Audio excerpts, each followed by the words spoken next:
Prime Field. UConn 102, DePaul 35. Inside that lopsided score, a quieter storyline emerged. Freshman guard Kelis Fisher logged a career-high 16 minutes. The performance did not resemble a breakout starring role. It looked like something more controlled and more deliberate. Welcome to Prime Field. This documentary examines a focus question grounded in one early season blowout. Is Kelis Fisher on a fast track toward stardom, or is she being developed as a measured contributor off the bench? The evidence from UConn's win over DePaul points to the latter, at least for now. Fisher's box score, her usage, and the structure of the rotation all align around a carefully managed role. To understand why, it is necessary to start with the minutes she actually received.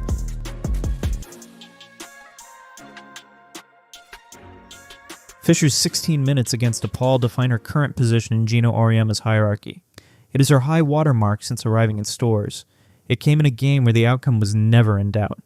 Within that window, her offensive line was modest but instructive. She shot 2 for 8 from the field. That is 25.0%. The volume is low and the efficiency suggests an adjustment period to the college game. At the free throw line, however, Fisher converted 2 of 3. That is 66.7%, and it reflects a different pattern. When the offense did run through her in discrete moments, she produced functional scoring without forcing shots into an already dominant performance. Her peripheral numbers fill in the contours of the role. Fisher posted 2 rebounds and 2 assists in those 16 minutes. Scaled to a 40-minute rate, that translates to 1.5 rebounds and 7.5 assists per 40. The profile is not that of a featured scorer. It more closely resembles a guard used in structured offensive sets, asked to move the ball and keep the offense organized, rather than to initiate offense independently. The defensive data is clearer. Fisher recorded 3 steals and 1 block. In limited time, that is a tangible impact. Possession by possession, those plays push her overall contribution into positive territory, even when the shooting numbers are muted. It is an early indication of how defense and activity may be her first path to stable rotation minutes. Together, those 16 minutes do not answer the star versus role player question.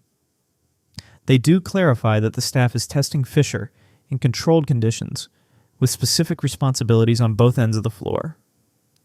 A pattern that becomes more visible when placed inside the broader context of UConn's depth.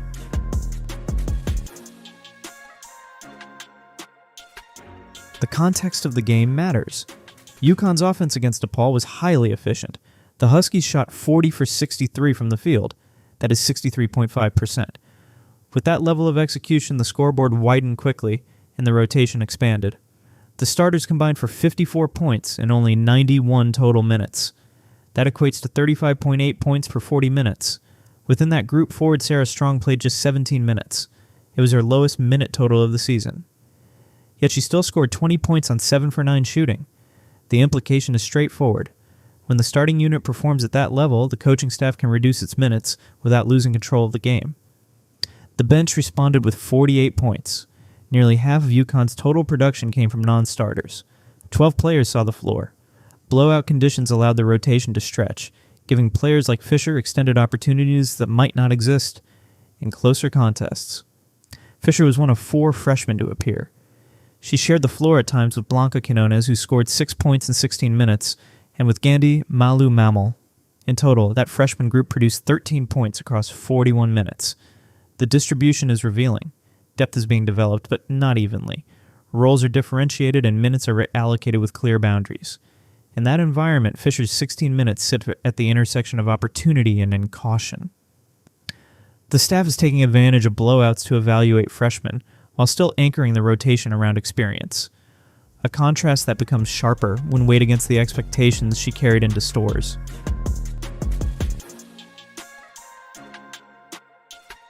Expectations for Fisher did not begin with the DePaul game. They were established months earlier. She entered UConn as the Preseason Big East Freshman of the Year. ESPN ranked her number 25 in the 2025 recruiting class. At IMG Academy, she led her team to a Chipotle National Championship, scoring 25 points in the title game. Those credentials typically signal an immediate path to significant minutes. The early usage pattern tells a more restrained story. Against DePaul, sophomore guard Kaylee Eckel, who did not receive preseason All-Big East honors, logged 25 minutes. She finished with 16 points, 6 rebounds, and 5 assists.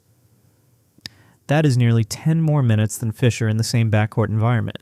In the front court, redshirt sophomore center Jana El-Alfi played 11 minutes and scored 11 points. Her efficiency in limited time reinforces a broader theme. In these early blowouts, Auriemma's trust appears to tilt toward players with college experience, even when a freshman arrives with notable awards and rankings. The comparison to Sarah Strong underscores that point.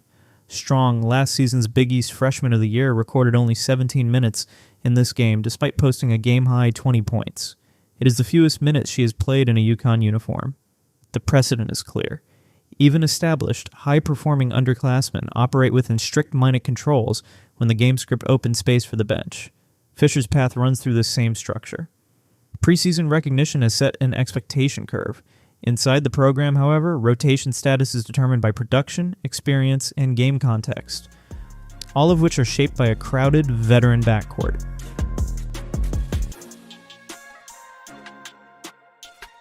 The design of UConn's roster adds another layer to Fisher's trajectory. The perimeter is anchored by upperclassmen and established rotation pieces. That reality shapes the ceiling of her role in the near term. Graduate guard Azzi Fudd played 20 minutes against DePaul. She scored 16 points on 6 for 11 shooting, a 54.5% clip. Fudd operates in the high-usage wing space where Fisher would need to compete for possessions. As long as Fudd is healthy and productive, the pathway for a freshman into those minutes is narrow. Junior guard Ashlyn Shade added 21 minutes and 4 assists. Shade's minutes stabilized the primary ball handler role and absorbed significant backcourt responsibility. In several lineups, Strong, Fudd, and Shade share the floor. Within that alignment, Fisher's 16 minutes represent incremental expansion rather than a major shift. History offers an instructive contrast. As a freshman in 2021-22, Fudd appeared in 25 games, started 17, and averaged 12.1 points per game. That is a freshman role built around scoring volume and featured usage. Fisher's current assignment is different. It is bench-heavy, defense-oriented, and tied to the game state. The pattern suggests that any significant increase in Fisher's role will likely require one of 3 developments: injuries that reopen minutes, attrition that reshapes the depth chart, or a visible skill leap that justifies internal changes in the guard hierarchy, conditions that lead directly to the question of what this phase of her career actually represents.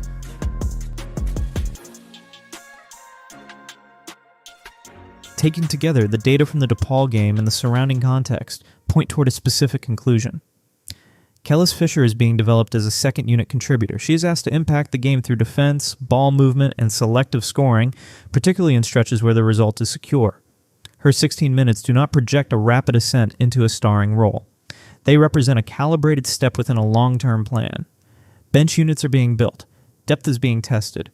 Freshmen are evaluated in real game conditions, but within defined boundaries. The legacy of this phase of Fisher's career will likely not be measured in early box scores alone. It will reside in how effectively she converts this controlled runway into future responsibility.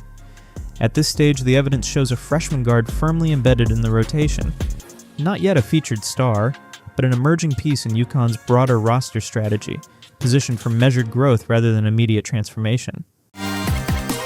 Prime Field